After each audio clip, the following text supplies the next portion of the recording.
Hello, Titans. Welcome to another episode of our podcast, The Titans Business Builders. And today we have as our guest Lara the lunatic.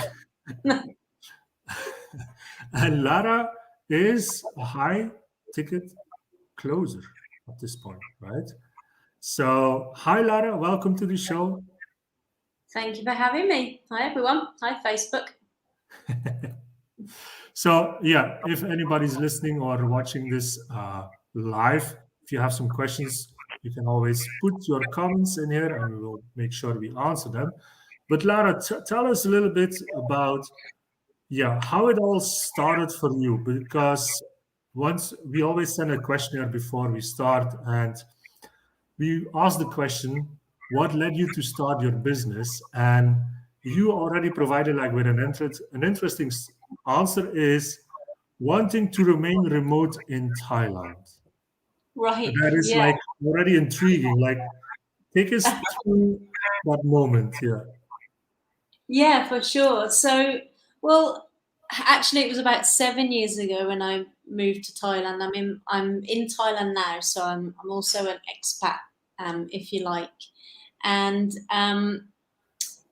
when I decided to move from the UK, which might even be a little bit more interesting, I was actually a driving instructor in the UK, which Oh, I okay. actually I put some of that training down to my success in sales because as a driving instructor, communication, if you don't have it and don't effectively use it, well, you might likely die. So Mm. that was a really good starting place for me to understand and tap into the power and the art of communication so that you don't die. Um, but I decided that after 5 years of doing that, I was ready for a change, and so I decided to head over to the Tinterweb and have a little look about some opportunities to live and work abroad, something that I'd always really wanted to do. And to cut a long story short, there within 2 months I'd sold my business and moved to Thailand. So that was the first exciting adventure that I was on. Um, and then it became about maintaining that lifestyle and maintaining, the ability to be wherever I wanted to be, and not have to rely on. I didn't want to rely on anybody else to provide myself with an income or give myself the kind of freedoms that I wanted. Um, I'd been self-employed for many years previous anyway, but only to the point where, I was still hourly paid as a driving instructor, and I was trying to break free of that. So the goal was to find myself some new skills that would allow me to, that would place me in a more powerful position when it came to, what my worth was to other people and businesses. And um, so yeah, that leads us up to about 4 years ago when I started really pursuing, um, you know, a full-time career online as opposed to side hustles and courses and things like that. So, what was then your first business that you built in Thailand then? Because I can imagine if you're coming from the UK doing what you did, transitioning into an online business is not easy because there's so many options. So, which one do you choose? Which one, Yeah, well, um, I'm just about smart enough not to try to reinvent the wheel. I think that's been a strength of mine for sure, of amongst many weaknesses. But one strength was that I wasn't about to try to do something that I hadn't seen anybody else do or try to, like I say, reinvent the wheel. So I was seeking help. I looked for places and people that were where I wanted to be, and people that were living that laptop lifestyle and had a remote existence and didn't ever need to rely, but also, that were making sort of life-changing money. So I'm not talking about call centers and teaching jobs. I'm talking about life-changing, in-demand, highly paid skills. That was what I'd recognized as a sustainable way. to do things. And that was actually after a bunch of other things had failed, like drop shipping and eBay stores and that kind of stuff. So I did go down those routes and try to do that.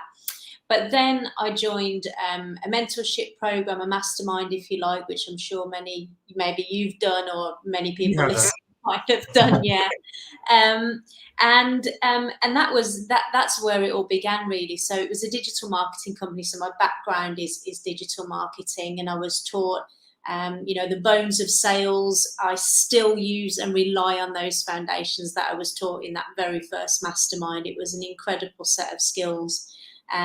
Aside from the digital marketing, we started with sales. So that was my mentality from the beginning, because of this mastermind, was, look, sales first, right? Because you ain't a digital marketer if you ain't got no clients, right? So that was a really, really good. I was very fortunate to be involved in that.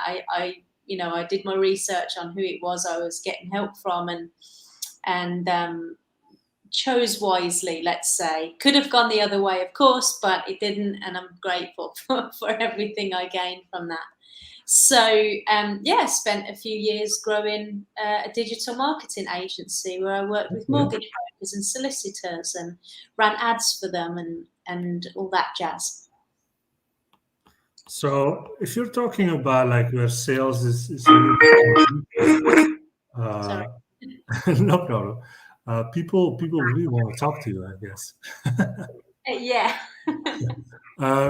If you're talking about sales, right? Because that is really the topic that we want to address here today. You say it's the foundation of any business, which is true. But a lot of business owners start out as marketers. Digital marketing is huge these days, and everybody's building digital agencies and whatnot. And they think they will succeed because they know marketing. They do, but they don't know sales. So is it fair to say that if they do not learn how to do sales properly, they will never succeed?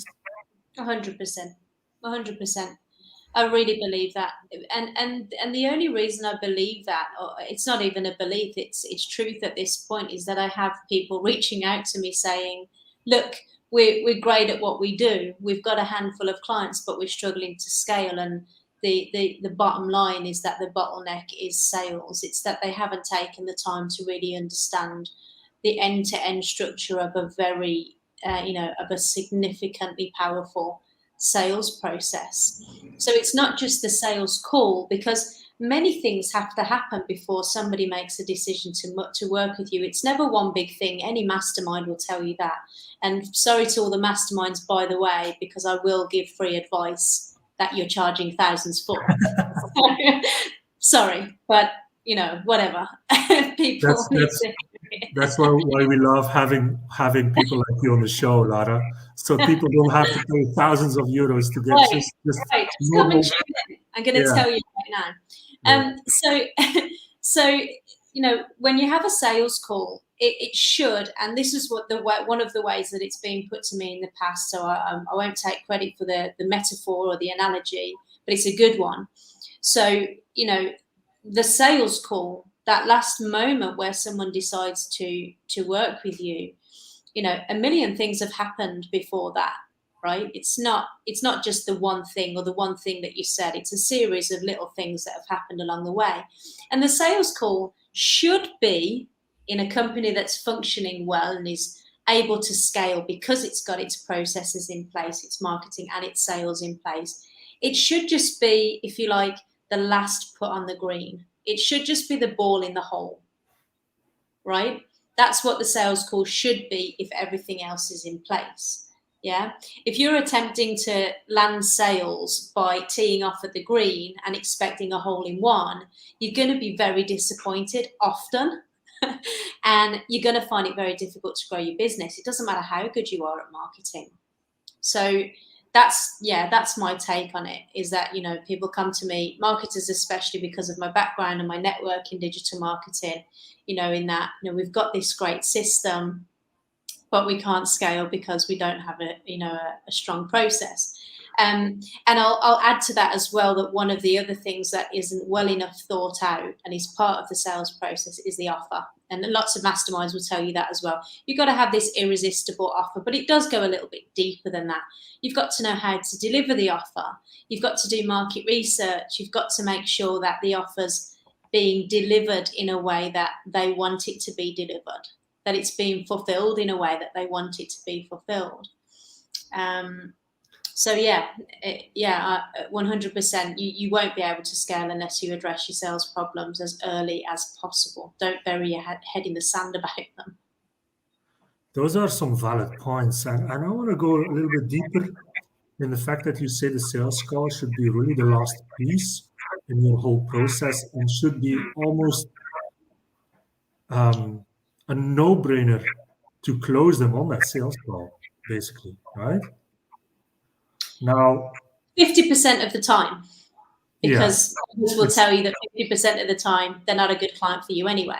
But 50% of the time, if you've put the time in and the effort into all the other knocks of the golf ball, then should be the last thing you do.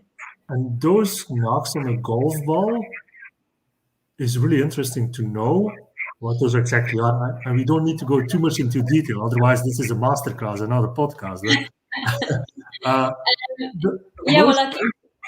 Most marketers or most coaches, gurus really tell you, get to that call as fast as you can. Yeah, for sure. And that's okay. That's valid. That's a valid point. So I did my time as a commission rep, and we were add to sales call to close within 24 hours of meeting a prospect, right? So it's not about time passing between you and the client meeting. It's about what can you do in that time between first meeting them and the point at which they're going to jump on a call with you and make a decision. What happens all the way through, right? So if you work it backwards, well, the offer has to be right. It has to be a no-brainer, right? The person taking the sales call has to be able to handle themselves and lead the call appropriately. They have to be someone that can be trusted, that is competent and confident and all the wonderful things that you hear in sales masterminds, right? Competent, courteous, and all these wonderful things. Yeah, great, be that, right? But then before that, was there a pre-call? Did they even feel like showing up? How excited were they for it, right? What application process did they go through? What did that look like? What attempts did you make to eliminate objections, limiting beliefs before they got to the call? What have they seen? Is it a free training? Is it a lead magnet? Was it an advert? What exactly have they experienced so far? And then there's the things that surround the business, like testimony, success stories. What can you show them in that, if it is a 24-hour period, which it could be. So in my experience, add to call to close, 24 hours, cold traffic as well, skeptical audiences. So I did my time with this stuff with a very tough crowd, very, very tough crowd. So it's about exposing them to all the right things on that journey. In marketing, you call it a customer journey, and I don't know why we don't talk about that in sales. Yeah, we kind of do, but we see it as marketing. And it's a crossover, if you like. It is marketing, but it's also part of the sales call, or making the sales call as easy as possible. Yeah, and there's also always the question, where does marketing end indeed? Where does sales start? And once you get into the sales process, do you still have to do marketing to those same people and stuff like that? And here's a concept. Here's one concept that I've got about that. It's called a strategic pre-sale. So if you are doing organic marketing, for example, let's say you're running a Facebook group, which I do and many of my clients do, and it's a place where ultimately your goal is to make sure that the content that you push out in that group addresses the things that are either problems, limiting beliefs, expected objections, things that they need, to happen before they'll take steps, right? So when you look at it that way, it's sales, right? Because if in your content marketing you are diminishing, either limiting beliefs or objections. For example, you might say, let's take an example. Let's say you're a digital marketer and you run Facebook ads, and one of the limiting beliefs or objections with Facebook ads is, I can't afford it, it's too expensive, right? Just to be general. Well, then you might, make some kind of strategic pre-sale and say, well, did you know that everyone thinks that Facebook marketing is really expensive? However, if you run a retargeting ad, you can save on cost. You can halve your cost. You can 10 times your ROAS, right? So then the next time that you give those people a chance to book a call, have a chat, whatever you want to do, they've already had a little bit of their limiting belief or their expectations, their objections managed prior to the call, right? That's the goal with your marketing, is to eliminate objections. It has to be, of course it is, right? It's getting somebody over the wall. Yeah, while a lot of people think that marketing itself is more just to present your offer, not so much to address their beliefs or try to convince them almost to already sell your product. Yeah, there's a lot of stuff to say there, I think, and good points to think about.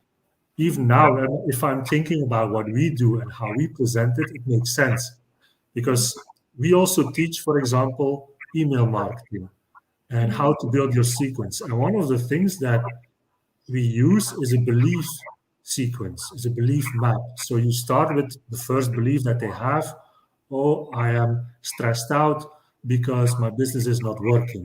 And then you address that. And then you go deeper, deeper, deeper, deeper, deeper in your mail sequence until you can get them to the belief that they need to work with you.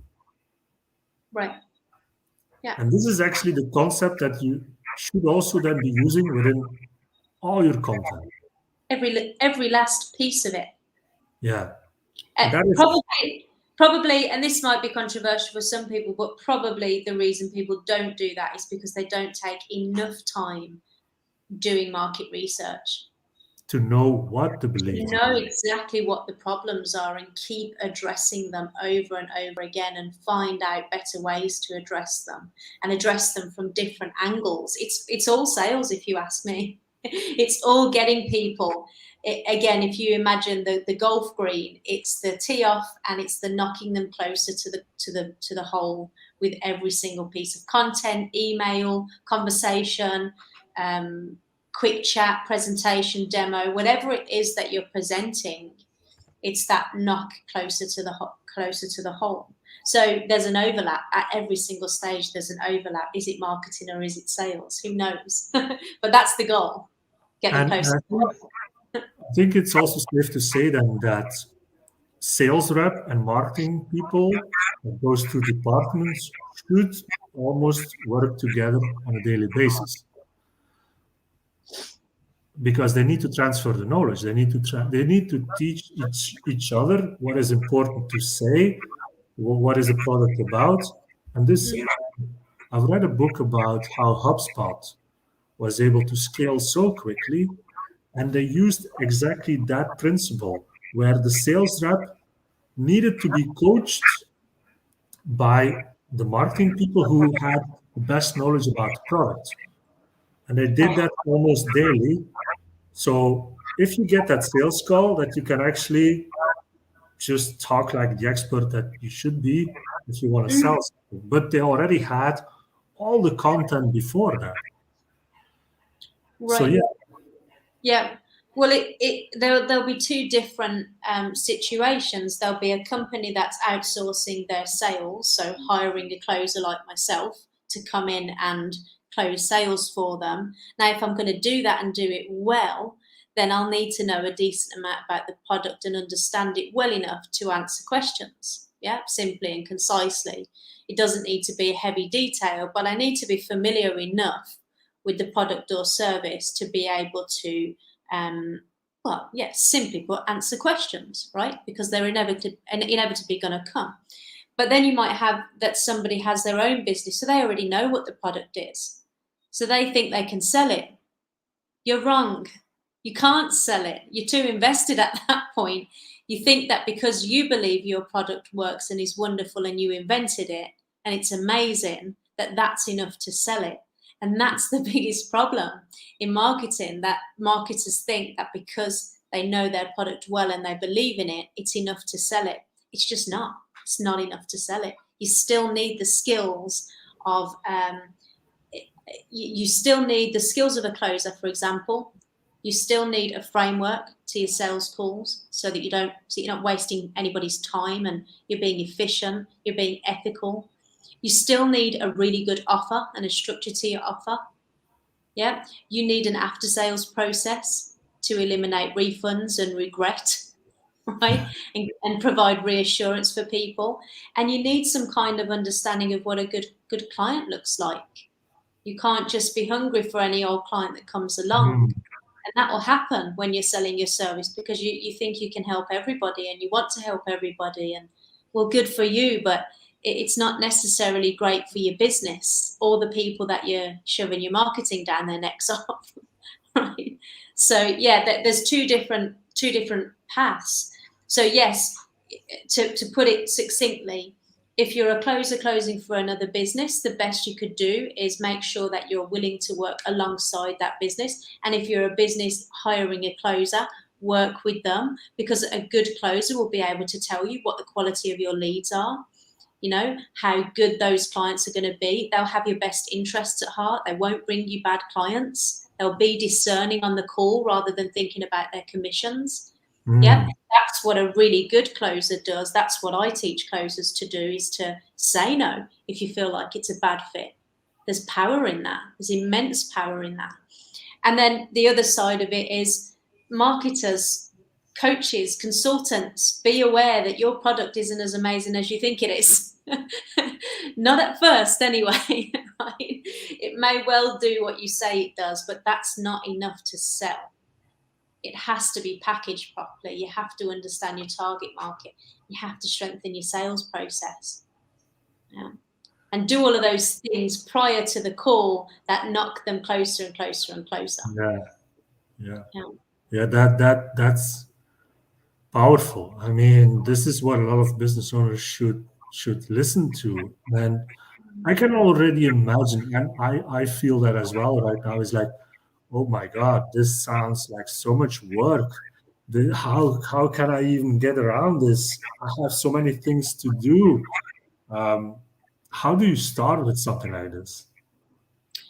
Do you mean with getting a good sales process in place? Yeah, Or I think like many people, many business owners have an idea how the sales process is and works. You teach how to set up a good sales process. So if they come into your course or your program, what would be the first thing that you would look at to get started?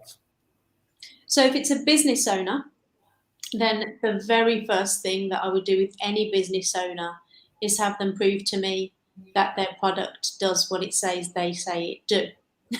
If you follow, Okay. right? So there has to be some validation, right? That's already a problem, I guess. Sometimes. For many people, right? So it will depend on where the business is at as well. So let's take for a second a new business. Yeah, maybe they've got a product or a service and they have their marketing in place, or they are marketers and they're looking for clients, because that's a good it's a good example. So where do they need to begin? Well, they have to, again, go back to the foundations and just do market research. And don't stop doing market research, right? Keep doing market research so that you know absolutely everything there is to know about your clients. And everything you think you know about your clients will likely change in the coming weeks, right? So you have to keep asking them, is that still the case? Do you still feel that way? Right? So that any time that you want to use any automations, because of course you'd be doing that organically, you'd be reaching out organically and asking those questions manually yourself, picking up the phone or setting up, quick market research calls. Anytime that you want to move to scale, you'll need to know exactly what to say in order for your ads to be profitable. Any marketer knows that it needs to come from the horse's mouth, right? But that changes. So you shouldn't stop doing the market research. The climate changes, the environment changes. The world changes so rapidly now that you have to have your finger on the pulse of it.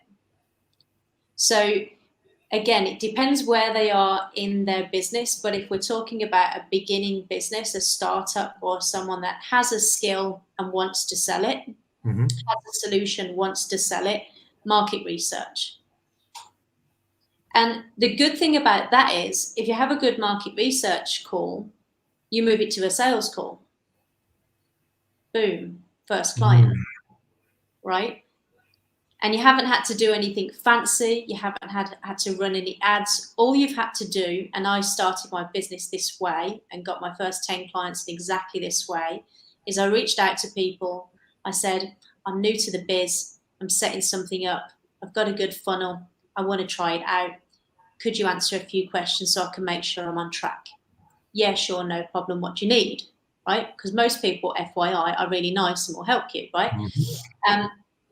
And then once I identify that there was a need, yeah, and that we build a bit of rapport, then I moved it to a sales call. And lo and behold, there was my first client, my second client, my third client. So it's actually, one, really good for marketing to actually know your client really, really well. And second, it's part of the sales process. It's called, in the mastermind that I took part in, and it's part of my my one-to-one stuff as well. It's called capitalizing on opportunity, which you should be doing if you're a business owner. Capitalize on every conversation you have with anybody and figure out, help them move it to a sales call. So hopefully I've saved some people a couple of years by telling you that. 100%. And from a more, let's say a more than 5K mastermind. I've spent a decent amount on masterminds. So the principles that you're talking about, doing a market research, is hugely valuable for sure. But you're right, you have to keep doing it. And again, looking at myself, I'm already feeling like called out here, but I started doing that, like having calls, like having how did we call it, inquiry calls or whatever it was, where we just asked some questions, and that was hugely valuable. But I stopped doing that. So why? because I was not getting sales from there, or not the best customers immediately. So I thought, nah, this is not working. Maybe after, I don't know, I did it for 2 or 3 weeks and I stopped. So yeah, this is something, and it's true with anything. Keep doing it. The consistency and the compound effect will take care of the rest. Yeah, But 100%. if you stop doing it, and it's also something that you said, it's a common roadblock in scaling any business or growing any business, is the shiny object syndrome. So you feel it's not working, and then you see something, oh wow, Facebook ad, let's do that. Yes. You know? Yeah. And then you go to another, and nothing is working because the consistency isn't there, or the offer is not set up correctly because you haven't done the market research. So right. Yeah. And it's tricky. It's tricky, and you know, that's definitely the reason that most entrepreneurs don't make it, because you have to try things just longer than you're often willing to do them and try them for. So, you know, once you recognize that after a few rounds of that, which I did, I think I probably mentioned that I'm terrible for shiny object syndrome. I'm still terrible for it, but I managed to keep it at bay just long enough to have some success, and then I'll get busy, and then I'll be like, wait a minute, that's, you know, I should be back over here because that's what I've proven works now. So yeah, it's difficult, but that's definitely part of, you know, if you're looking for more clients, if you're looking to scale your business, it's if that's a problem, then you need to stop everything else and you need to remove all the distractions and focus solely on that until it's fixed, because nothing else will work. It doesn't matter how good you are at Facebook ads, how brilliant your websites are, how fast you are at ranking SEO, like I said before, doesn't mean a thing if you haven't got anybody to do it for. Yeah, this is value bombs and truth all the way. Yes. Yeah, it's so true. I mean, I've heard people asking me, yeah, I want some clients. Should I start with Facebook ads? I say, no, because you don't even have an offer or your messaging. How are you going to, what are you going to say? I don't know, but I know that I want to reach those people and it's fast and I don't have to do anything. Yeah. Well, therein lies the problem, and it's. If, forgive me for a second, because I can be a bit direct. But what you said is part of the problem.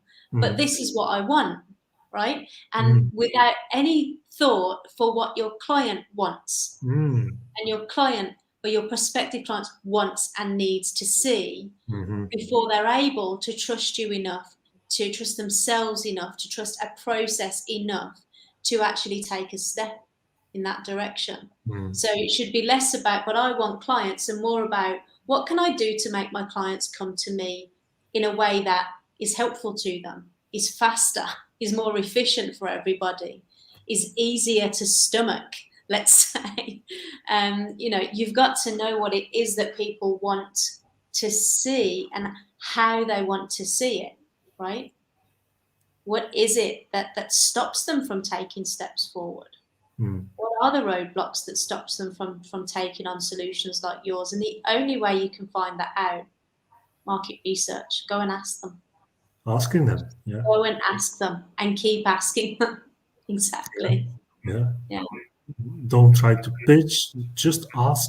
You would be amazed how many people just want to talk to you, just to answer some questions. Exactly. I mean, I can't tell you how many times I haven't even pitched anybody and they've said, all right, then let's do it. And I'm like, let's do what? What are you talking about?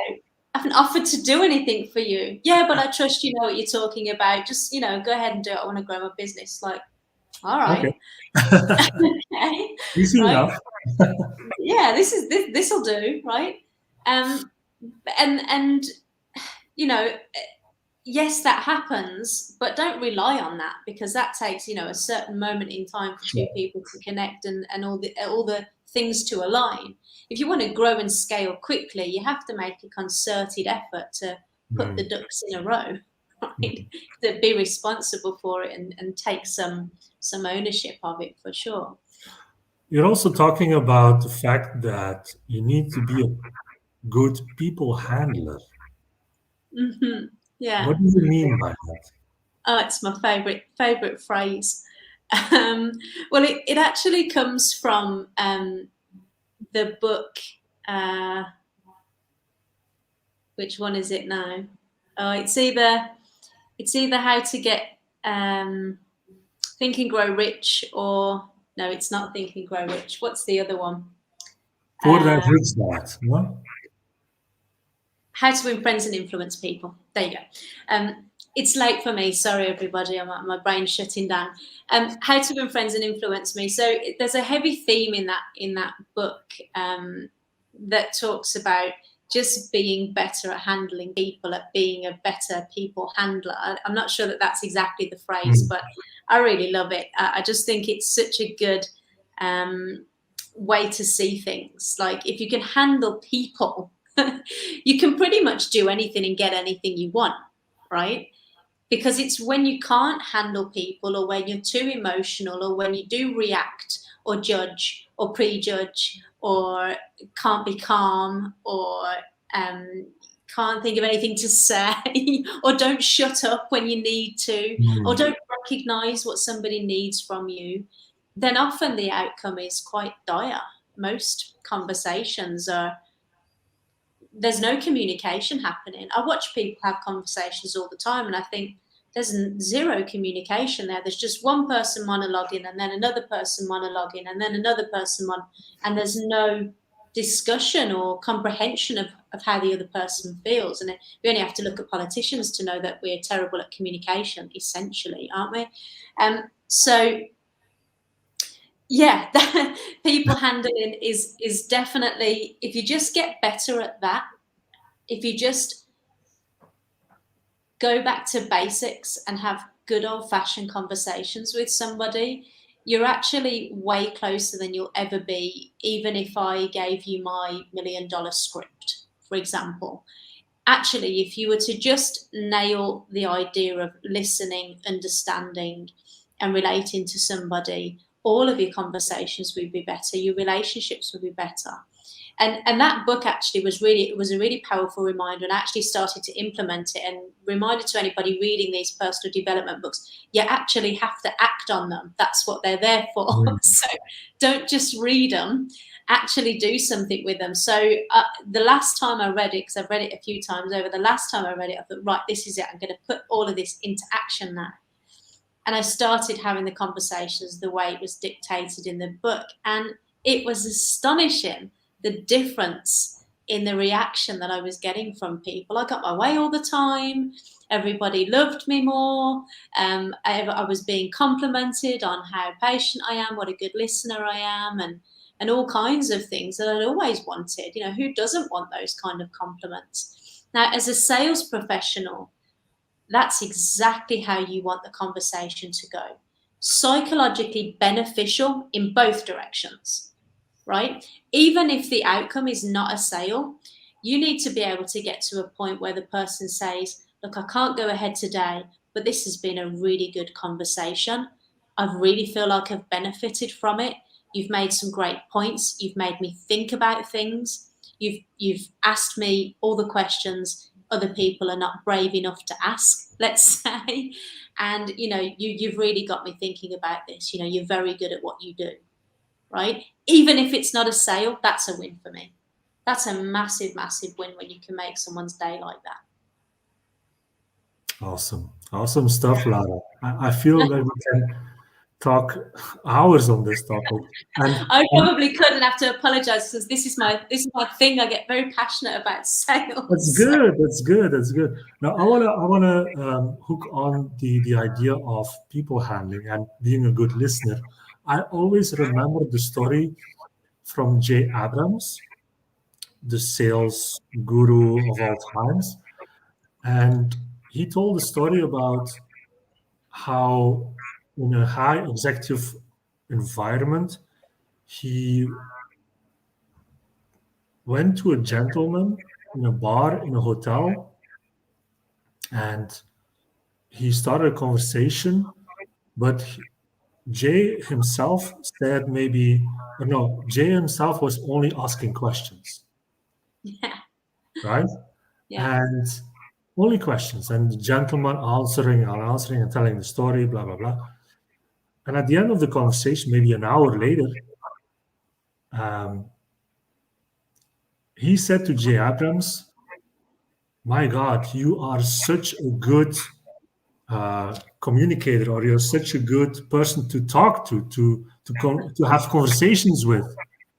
yeah, While Jay was just asking questions and listening, yeah. and not Astonishing, isn't it? Yeah, trying to tell too much about himself, because yeah, he didn't actually tell anything about himself. nothing at all. Well, No? and this is exactly relevant for a sales call as well, because actually there's a fine line between giving somebody too much personal detail. You can, when it's relevant and necessary to reel someone back in if you're losing them, maybe, Mm. um, or if that's what is really needed at that point, and you should be discerning about that. But ultimately, there's a line that you can cross if you're having too much of a conversation with somebody about irrelevant things that don't lead towards the sale, right? Where you cross over into friendliness. So there's two things, in my opinion, that are it's potential that you'll kill the sale if you do it. So one is that you talk for too long with somebody. So when you've been talking for more than an hour with somebody, the comfort that sets in means that you're more likely to be able to comfortably say no to them. You don't want that. You don't want somebody to be comfortable saying no to you, right? You want it to be a bit of a problem for them because you want them to say yes, Mm. ultimately. right? So that's one problem. Is I hear, people say, review my call. I say, how long is it? They say, oh, it's about an hour and a half, 2 hours. I go, no, give me a shorter one. That's not a sale anyway. So, once you get to 50 minutes, you should be making an offer or not. Yeah. Because that's a problem. You go past the point of no return when it comes to, being too friendly. Yes, be friendly, but be professional and remember it's a business call, right? You have to be respectful of time and actually move it towards an outcome, whether that's next steps or a sale or whatever.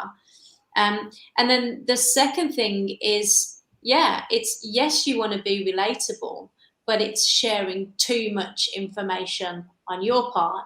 And that means that you don't learn enough about them because you've only got 50 minutes or so to do it, right? So asking questions is exactly the thing that you need to do. So I have a rule that I teach of and I was taught this in maybe to a lesser degree. I'm probably a bit stricter about it with my students than my mentors were with me. And maybe I'd have closed a few more sales if I'd have shut up a bit more often. But I have a 90-10 rule, which is unbelievably strict, tight, let's say. So that's 90% you listening, 10% them talking, or if you like, 90% them talking, 10% you listening, or 10% you talking. Sorry. Yeah, does that make sense? Yeah. You have to listen much more than you have to talk. Yeah, definitely. Because something that when I review calls, something that I see happening very, very quickly, because we want to help people. It's not for any other reason usually that somebody wants to help. Maybe ego creeps in at some point where we start saying, the moment somebody says, oh, well, we haven't got enough clients. Well, I can get you clients. Don't worry about that. And it's like, whoa, wait a minute. Learn a bit more first, right? And so, and then the other thing is that you just want to give advice and help people. And that is just a massive no-no, right? Giving advice on a sales call is, you haven't been paid for that yet. Why are you doing that? Do you get what I mean? Like, you haven't been paid to give advice or recommend anything at that point. You should only be learning about what it is that they need. You shouldn't be doing anything else because you only have your frame of reference. And this is, this means that again, once you are talking too much, you stop listening and learning about the other person. And that might be for several reasons, like you just want to help, so you think giving advice is going to be okay. You've got a big ego, or you think that your product's amazing and that's all that you need, right? Or it might be that you've sold your package once or twice before, and so you feel like you know what people want now, and they're on a call with you, so you know everything already. You know what they're going through and what their struggles are. Bad idea. Really bad idea. Really great way to kill a sale, because it doesn't matter. Essentially, we're masters of our own destiny, so we don't like being told that we're the same as somebody else. You should never tell somebody that they're the same as another client that you've met. You should always keep it individual to their problems, and you can't do that if you start giving advice because what worked for the other person is going to work for them as well. Really bad idea. We don't like that as humans. We think that we're individual and you should never tell us otherwise. It damages us. Damages our self-concept about how special we are, right? So really bad idea to do that. So just stay rational, stay detached, simply manage the conversation like Jay Abrahams is an expert at doing. You mustn't get drawn in, yeah? You can't be the one answering why things are the way they are. You can only ask the questions and get the answers. It's much more powerful, way more powerful, yeah. Good masterclass, I think, for everybody that is listening and that is watching right now. I got a question from one of our viewers here. I'll bring it up here. So, how do you flip the script on someone who wants to do Facebook ads and you know it's not right for them at that time?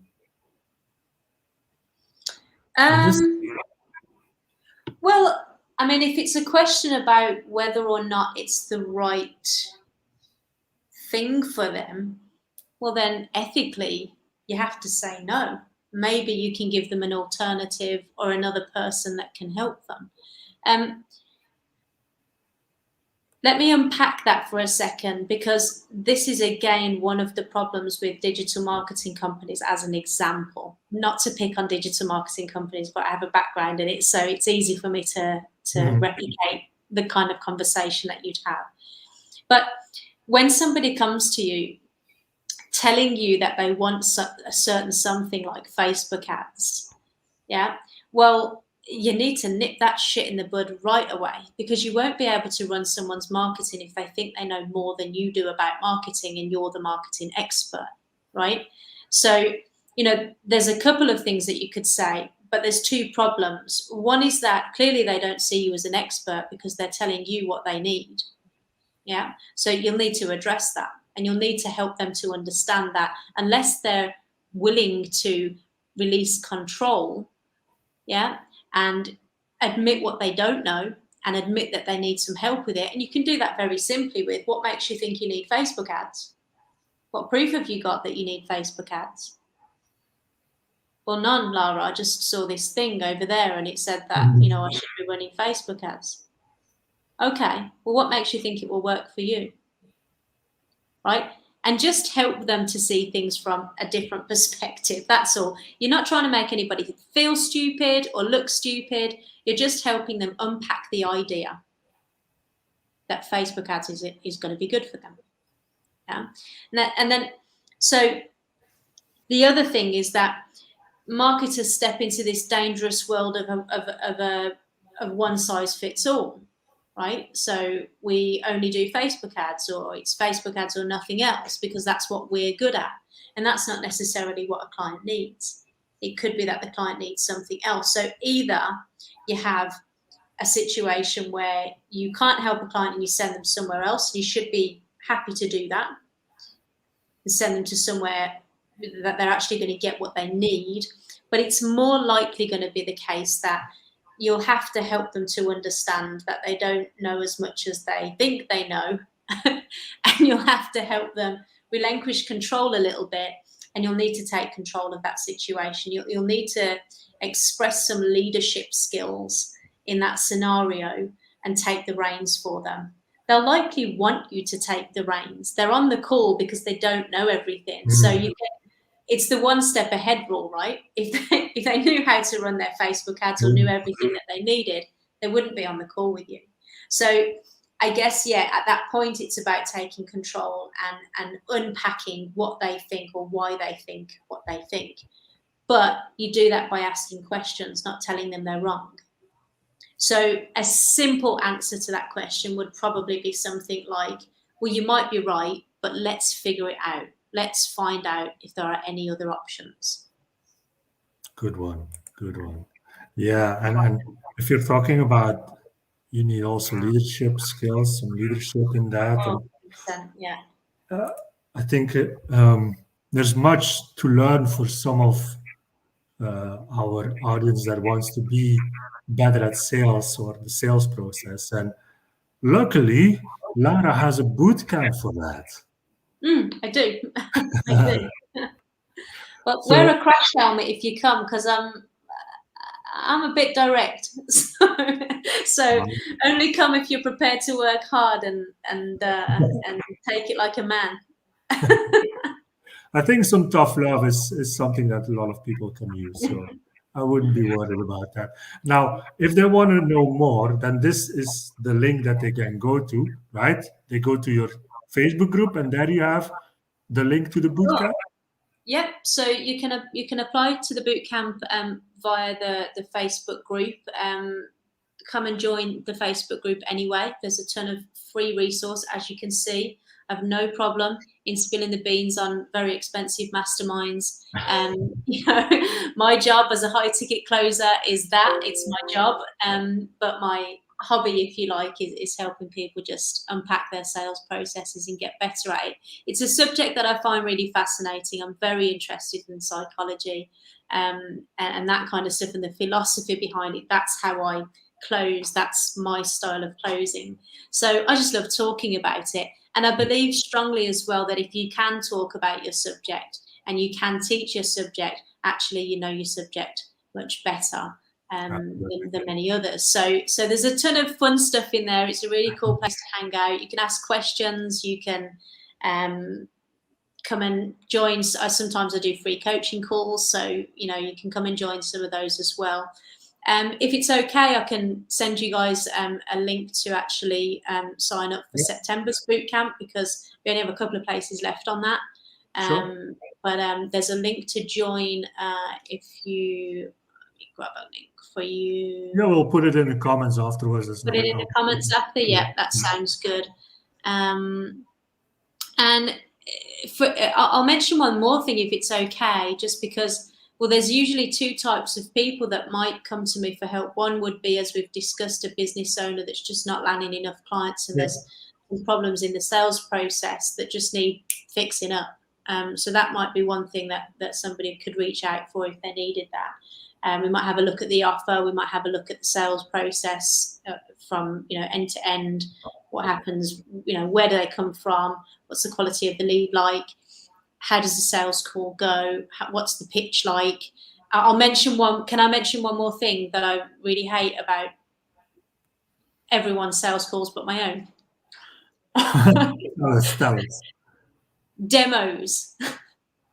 Stop doing demos. Nobody likes demos. Nobody likes watching boring slides. Nobody likes that. Stop doing that. Let's keep that for another podcast episode. I want to go deeper into that for sure. We could do a talk on demos and offers. That would be really useful for everybody. But anyway, so that might be one thing. But I also have a transition guide. So if somebody is actually thinking about, I fancy a bit of high ticket sales, so very lucrative industry to be in. If you can top those foundations skills up with a good framework, some flexibility, and tap into the industry by way of knowing, how to stand out, because it's quite competitive as well. It's very, very lucrative, and it's an awesome time to be doing it. I mean, the whole world is online. It's a brilliant time to do it. So then you get to live, in wonderful, wonderful places like Thailand as well. You can work abroad and work remotely. So I'd encourage anybody to get into sales. It's a really, really cool opportunity, and there's so much good stuff happening at the moment. So many wonderful things that you could be helping people move forward with. It's a high income skill. It's highly paid. It's very in demand. It's never going to go away. It's the most important cog in any business. So you're very, very in demand as soon as you've got those skills. So if anybody wants the transition guide, I can shoot the link over to that as well, and that will give you a bit of an insight. A very quick, again, a bunch of stuff in there from very expensive masterminds. Awesome. Lara, I want to thank you. We're at the end here. Thank you for your time. Thank you for the ones who are watching live. And thank you also if you're watching on demand afterwards, the recording, or listening on Spotify. Follow us on Facebook, Instagram, Twitter. What else? LinkedIn, TikTok even. I'm on TikTok as well. We'll follow Lara here as well, everywhere. And let's build a great sales process all together. Thank you, Lara, for your You're welcome. Your knowledge, your mastermind knowledge, and we'll talk soon again. You're welcome. You're welcome. Bye-bye, everybody. Bye.